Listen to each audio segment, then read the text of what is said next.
காரைக்குடி பகுதியில் இயக்குனர் கரு பழனியப்பன் நடத்தக்கூடிய மத நல்லிணக்க மிலாது நபி விழாவில் பல்வேறு நபர்கள் கலந்துருக்காங்க. தற்போது இயக்குனர் அமீரும் இந்த விழாவில் கலந்துருக்காங்க. அவர் நம்ம கூட இருக்காங்க. அவர்கிட்ட சில கேள்விகளை முன்வைக்கலாம். அண்ணா வணக்கண்ணே. இந்த மத நல்லிணக்க மிலாது நபி விழாவை எப்படி பார்க்குறீங்க? அதாவது இந்த நாட்டுக்கு மிக அவசியமான தேவையான இன்றைய காலகட்டத்தில் ரொம்ப அவசியமான விழாவாக இந்த மத நல்லிணக்க விழாவை நான் பார்க்குறேன். பொதுவாக மீலாது விழா என்றாலே நிறைய அனாச்சாரங்களும் இஸ்லாத்தில் தடை செய்யப்பட்ட விஷயங்களும் நடைபெறதை நம்ம பார்க்குறோம். அது இல்லாமல் உண்மையான மத நல்லிணக்கமாக நீங்கள் எந்த கடவுளை வணங்குபவர்களாக இருந்தாலும், எந்த சமயத்தை பின்பற்றுபவர்களாக இருந்தாலும் மனிதநேயத்தோடு இருக்கணும். அதுதான் ரொம்ப முக்கியமானது. கடவுள் நம்பிக்கை என்பது அவரது உள்ளத்தில் இருக்கணுமே தவிர அதை பொதுவெளிக்கு கொண்டு வந்து அரசியலாக்கக்கூடாது அப்படின்பதை நிலைநிறுத்துவதற்காக நடத்தப்படுகிற இந்த விழாவை நான் என்னுடைய குடும்பத்தாரோடு முதல் முறையாக கலந்துருக்கேன். இத்தனை ஆண்டு கால விழாவில் இத்தனை ஆண்டுகளில் மீலாது விழாவில் கலந்து கொண்ட முதல் நிகழ்ச்சி இதுதான். மற்ற மாநிலத்தோட தமிழ்நாடு எப்போவுமே ஒரு வித்தியாசமான மாநிலம். அது மத நல்லிணக்கத்தை முழுமையாக பின்பற்றக்கூடிய மாநிலம்னு சொல்லலாம். இது நீங்கள் எப்படி பார்க்குறீங்க? மற்ற மாநிலத்தை ஒப்பிடும்போது எப்படி இருக்கு? எப்பொழுதுமே சமூக நீதி மத நல்லிணக்கத்தை பொறுத்த மட்டில் பகுத்தறிவு சிந்தனையை ஊட்டுவதில் இந்தியாவுக்கே முன்மாதிரி தமிழ்நாடு தான். அதிலும் இப்போது நடைபெற்று கொண்டிருக்கக்கூடிய இந்த திராவிட சிந்தனைகள், தமிழ் தேசிய சிந்தனைகள் அது கொஞ்சம் இங்கே ரொம்ப கூடுதலாக இருக்கிறதுனால இனி வருங்காலகட்டத்திலும் தமிழ்நாடு முன்னுதாரணமாக தான் இருக்கும் என்பதை மாற்று கருத்தே கிடையாது. நீங்கள் பகுத்தறிவுன்னு சொல்லும்போது சமீபத்தில் ஒரு பாஜகவை சேர்ந்த ஒரு எம்பி சொன்னது தான் நினைக்குது. நிலாவில் கால் வச்சது முதல்ல ஆம்ஸ்ட்ராங் கிடையாது, அது அனுமன் தான் அப்படின்னு சொல்லியிருக்காரு. இதெல்லாம் நீங்கள் இப்படி உள்ள காலகட்டத்தில் தமிழ்நாடு எப்படி பார்க்குறீங்க?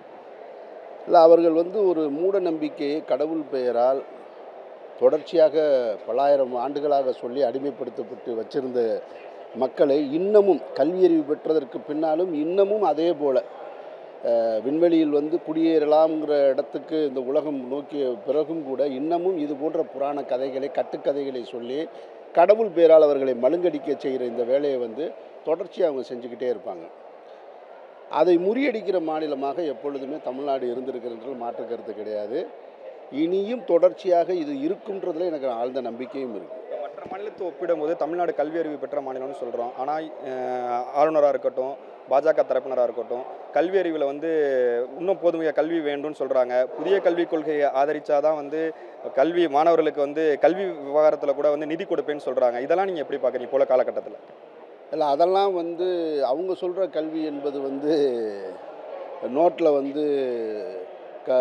படிக்கிற பாட புத்தகத்தில் சந்தன போட்டு குங்குமம் போட்டு வைக்கிறது தான் அவங்க கல்வி அறிவுன்னு நினச்சிக்கிட்டு இருக்காங்க. பூமி வெப்பமயமாகுது அப்படின்ன உடனே குலோப் உருண்டையை டேபிளில் வச்சு அதன் மேலே நீரை ஊற்றுறது தான் கல்வி அறிவுன்னு அவங்க நினச்சிக்கிட்டு இருக்காங்க. அந்த கல்வி அறிவு நமக்கு எப்பொழுதுமே தேவையில்லை. இந்த மாநிலத்துக்கு தேவையில்லை, மனித சமூகத்துக்கே தேவையில்லாத அந்த கல்வி அறிவுன்னு நான் நினைக்கிறேன். நான் மனிதன் வர்ணாசிரமங்கள் அடிப்படையில் பிறந்தான்னு சொல்கிற அந்த கல்வி அறிவும் நமக்கு தேவையில்லை. மனிதனில் ஏற்றத்தாழ்வு பார்க்குற மனிதர்ன்ற அந்த கல்வி அறிவும் நமக்கு தேவையில்லை. நமக்கு தேவை மனிதனை, சக மனிதனை மனிதனாக பார்க்கணும். அந்த கல்வி அறிவு தேவை. சமூக நீதி வேணும். பிறப்பில் ஒருவன் ஏற்றத்தாழ்வு இல்லை அப்படின்ற கல்வி அறிவு வேணும். அந்த கல்வி அறிவு நமக்கு இருக்குது.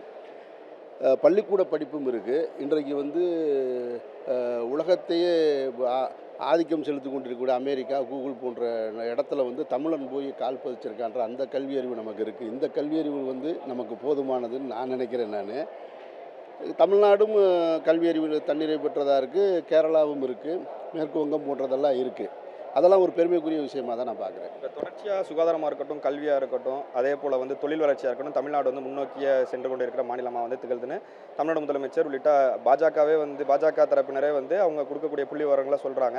இப்படி இருக்க காலகட்டத்தில் 2026 சட்டமன்ற தேர்தல் எப்படி இருக்கும்? இல்லை, தேர்தல் கருத்து கணிப்புகளை நம்ம இப்போ சொல்ல முடியாது. தேர்தல் என்பது கடைசி நேர மாறுதலுக்கு உட்பட்டது. கடந்த இந்த நடைபெற்று கொண்டிருக்கக்கூடிய திராவிட முன்னேற்ற கழக ஆட்சியின் மீது தீர்க்க முடியாத பழி ஒன்றும் இல்லைன்னு தான் நான் பார்க்குறேன். நான் இது தீர்க்கவே முடியாத மிகப்பெரிய ஒரு அவலமான ஆட்சி அப்படின்றதை இந்த ஆட்சியை நம்ம எடுத்துக்க முடியாது. இந்த மாநில மக்களுடைய மன உணர்வை புரிந்து கொண்டு இந்த மாநிலத்திற்கான உரிமையை பெறுவதில் ஒரு போராடுகிற கட்சியாகத்தான் நம்ம பார்க்க முடியுது. ஆனால் இது வந்து 200 வெல்லும், 240 அப்படியே ஸ்வீப்பாக எடுக்கும்ன்ற அந்த ஆருடமெல்லாம் நமக்கு தேவையற்றதாக நான் பார்க்குறேன். ஏன்னா கடைசி 6 மாதம் 3 மாதம் ரொம்ப முக்கியமான காலகட்டங்களாக இருக்குது. அது கூட்டணியின் அடிப்படையிலும் அன்றைய காலகட்டத்தில் நடக்கிற மிக முக்கியமான பிரச்சனையை முன்னிறுத்தும் தான் வெற்றி தோல்வி இருக்குது. ஆனாலும் தமிழ்நாட்டு மக்கள் சரியானதை தேர்ந்தெடுப்பாங்க. எல்லா காலகட்டத்திலையும் சரியானதை அவங்களுக்கு எது சரின்னு படுதோ அதை தேர்ந்தெடுத்திருக்காங்க. அந்த மாநில மக்களுடைய உணர்வோடு தான் ஒவ்வொரு முறையும் இங்கே சட்டமன்ற தேர்தலில் வெற்றி வாய்ப்பு அந்தந்த கட்சிகளுக்கு கிடச்சிருக்கு. அப்படி பார்க்கும் பொழுது இந்த 26ம் சரியானதை நோக்கி நகரும்னு நான் நம்புகிறேன். சமீப காலத்தில் வந்து புதிதாக வந்து உங்கள் துறையை சேர்ந்தவர் வந்து ஒரு கட்சி ஆரம்பிச்சிருக்காரு. அவர் என்ன சொல்கிறாருன்னா, ஏற்கனவே சினிமா துறையில் எம்ஜிஆராக இருக்கட்டும், அதே போல் ஜெயலலிதாவாக இருக்கட்டும், அவங்க வந்து சாதிச்சிருக்காங்க. அதே வரிசையில் வந்து 1967, 77 காலகட்டங்கள் மீண்டும் திரும்புது அப்படின்னு சொல்லி இப்போ சமீபத்தில் மாநாடு கூட நடத்தினார். அதை நீங்கள் எப்படி பார்க்குறீங்கண்ணா?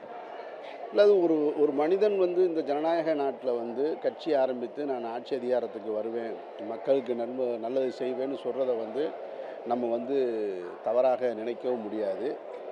நடந்திருக்கு, இதற்கு முன்னாடியும் நடந்திருக்கு. ஆனால் வெறுமனது 67, 77ன்னு சொல்லி வருடங்களை கணக்கு சொல்லி வரலாறு திரும்புதுன்னு சொல்ல முடியாது. 67ல் ஆட்சியில் அமர்வதற்கு அவங்க 52ல் போட்ட விதை என்பது நினைவுபடுத்தணும். அது சும்மா இல்லை. ஒரு 15 வருடங்களுக்கு முன்னாடி போட்ட விதை தான் அந்த இடத்துக்கு வந்திருக்கு. 77ல் எம்ஜிஆர் அவர்கள் ஆட்சி அமைச்சதும் என்பதும் 52லேருந்து அவர் வர்றாரு. 52லேருந்து அவருடைய பங்களிப்பு இருக்குன்றதையும் பார்க்கணும்.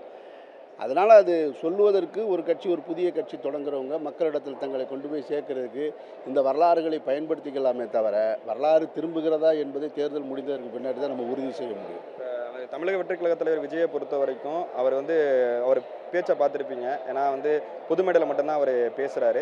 அவருக்கும் போது பிரதமர் மோடியையும் விமர்சனம் பண்ணுறாரு. அதே நேரத்தில் வந்து என்னுடைய அரசியல் எதிரி வந்து திமுக தான் அப்படின்னு சொல்லிட்டு தமிழ்நாடு முதலமைச்சரை அங்கிள்ங்கிற மாதிரி ஒரு விமர்சனத்தை முன் வச்சு பேசினார். அதை நீங்கள் எப்படி நான் பார்க்குறீங்க?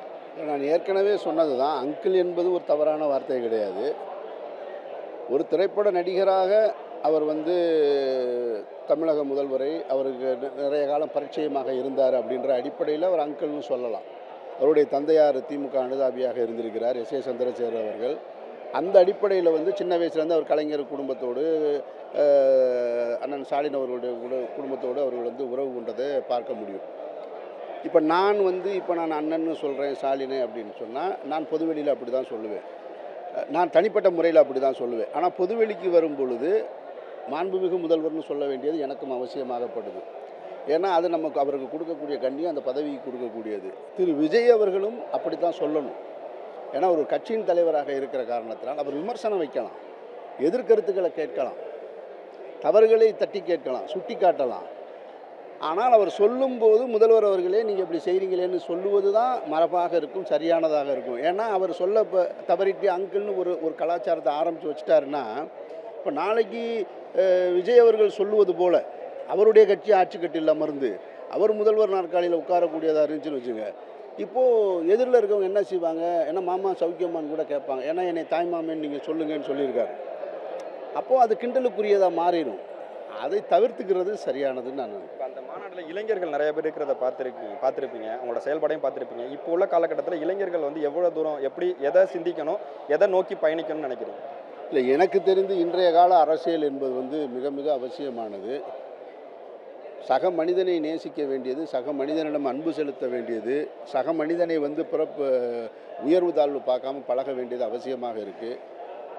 மதத்தின் பெயரால் ஏற்படுகிற மிகப்பெரிய கலவரம், சாதியின் பெயரால் நடக்கிற ஆணவ படுகொலைகள், சாதியின் பெயரால் நடக்கிற கலவரங்கள், இதிலிருந்தெல்லாம் விடுபட்டு ஒரு அறிவார்ந்த சமுதாயமாக வர வேண்டியது நம்மளுடைய எதிர்பார்ப்பு. இளைஞர்களும் அதை நோக்கி அரசியலை தான் செய்யணும். சும்மா வந்து இன்னர் பாலிடிக்ஸு, சின்ன சின்ன விஷயங்களை எல்லாம் பெருசுப்படுத்திக்கிட்டு இருக்கக்கூடாது.